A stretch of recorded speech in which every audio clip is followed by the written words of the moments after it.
আমাদের পূর্বপুরুষ শ্রীনিবাসাচার্য প্রভু, ওনার বাবার নাম হলো গঙ্গাধর ভট্টাচার্য, আর মহাপুরুষ বাবার নাম ছিল জগন্নাথ মিশ্র। দুই বন্ধু। ওনার থাকতেন সিলেট, এখন বর্তমানে বাংলাদেশ। ওখান থেকে এসে মিয়াপুর আর মায়াপুর থাকতেন, মিয়াপুরে থাকতেন, আর ইনি থাকতেন চাকুন্ডি নদী, ওখানে বসতেন। মহাপুরুষ বাবার দুই সন্তান হয়, বড় সন্তান তো আগে সন্ন্যাস নিচে হল, তারপরে নিমাই জন্মগ্রহণ করেন। করার পর জগন্নাথ মিশ্র অনেকদিন মারা যান। তারপরে করে পিঠে করে গঙ্গাধর ভট্টাচার্য মানুষ করে। তারপরে মহাপ্রভু যখন শ্মশান নিতে যান কাটোয়ায়, তখন ওনাকে বাঁধা দেয়, মহাপ্রভু শোনেনি, সন্ন্যাস নিয়ে চলে যায়। তারপর উনি পাগলের মতন হয়ে যান, কেউ চৈতন্য দাস বলতো, কেউ হরিদাস বলতো, এই গঙ্গাধর ভট্টাচার্য। দিয়ে উনি, ওনার যখন ৭৫ বছর বয়স, ওনার স্ত্রী যখন ৬৫ বছর বয়স, তখন মহাপ্রভুর সঙ্গে পুরীতে দেখা করত। এবং মহাপ্রভু বলেন, আমি তোমাদের সন্তানের যত্ন গ্রহণ করবো এবং আমার অসম্পূর্ণ কাজ সম্পূর্ণ। তখন এই অবস্থায় ৭৫ বছর এবং ৬৫ বছর বয়সে শ্রীনিবাসাচার্য প্রভু জন্মগ্রহণ করেন। তারপরে গঙ্গাধর ভট্টাচার্য মারা যান, কত বয়স, তখন ওনার স্ত্রী ওর বাপের বাড়ি কাটোয়ার কাছে জাদিগ্রাম বলে একটা জায়গায়, ওই জাদিগ্রামে এসে মানুষ ওইখানে পড়াশোনা, অধ্যাপনা, বিয়ে খান।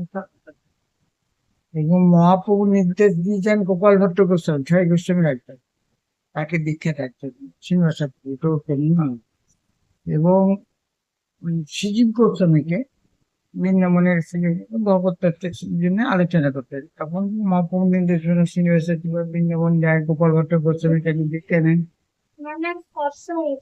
দিয়ে ওখানে গিয়ে যখন ভগবতত্ত্ব আলোচনা করছিলেন বৃন্দাবনের দামোদর মন্দিরে, তখন তখন ওই এক রাখাল বালক গিরি গোবর্ধন পাহাড় বলে একটা পাহাড় আছে, সেখানে নিয়ে যায়। নিয়ে গেলে ৩ দিকে স্বরূপ দেখান, নারায়ণ, রাম, দুটি চরণে পড়ে। শ্রীজীব গোস্বামীকে বলে, তুমি বৃন্দাবন মন্ডলের লোককে দেখাও। আর শ্রীনিবাসাচার্য প্রভুকে বলেন, তুমি গৌড় মন্ডল। তখন ভারতবর্ষের দুটো ভাগ, বাংলা, বিহার, উড়িষ্যা, মেঘালয়, এটা নিয়ে ছিল গৌড় মন্ডল। আর মহারাষ্ট্র, উত্তরপ্রদেশে এই দিকটা দক্ষিণ, পশ্চিম এবং উত্তর নিয়েছিল গৌড়মন্ডল।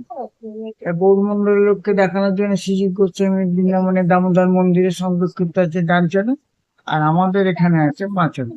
শ্রীনিবাসাচার্য প্রভু যখন দেহত্যাগ করেন, আমাদের ওখানে একটা বাড়ি আছে, পাথরপুরে বলে একটা জায়গা আছে, ঈশ্বরী কুঞ্জে সেবা হতে চলে। উনি মারা গেলে ওনার অধস্তন পুরুষ কৃষ্ণরাজ ঠাকুর এখানে নেই।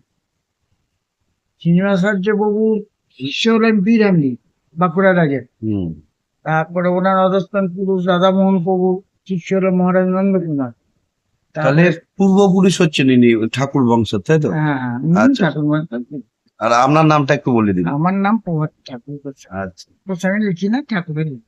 আচ্ছা, যাই হোক, আমি হচ্ছি রামতনু চ্যাটার্জি। আমি এইসব ইতিহাস কিছুই জানতাম না, খুব সমৃদ্ধ হলাম। আর আমার খুব গর্ব হচ্ছে যে এই পরিবারের সঙ্গে আমার ঠাকমায়ের একটা যোগ আছে, মানে আমারও যোগ আছে। এটা খুব গর্বের বিষয়। হ্যাঁ, খুব ভালো লাগলো, কোনোদিন সুযোগ পাইনি। আর এই যে নামটা বলো, দীপ, নাম বল। এরা প্রত্যেকেই কোনো না কোনো ভাবে এই পরিবারটার সঙ্গে যুক্ত, ডিরেক্টলি ইনডিরেক্টলি। এটা আমাদের প্রত্যেকেরই খুব গর্ব। আর আজকে অশেষ কৃপায় আমরা দর্শন করলাম। আর আমাদের সম্পর্কে হয়তো দাদু বা মামা কেউ একটা হবেন ইনি, এটাও আমি ঠিক বুঝতে পারছি না। ইনার দর্শন পেলাম, আমরা তো চলেই যাচ্ছিলাম। হ্যাঁ, এটাও আমাদের খুবই মানে ভাগ্যের ব্যাপার। ঠিক আছে, এই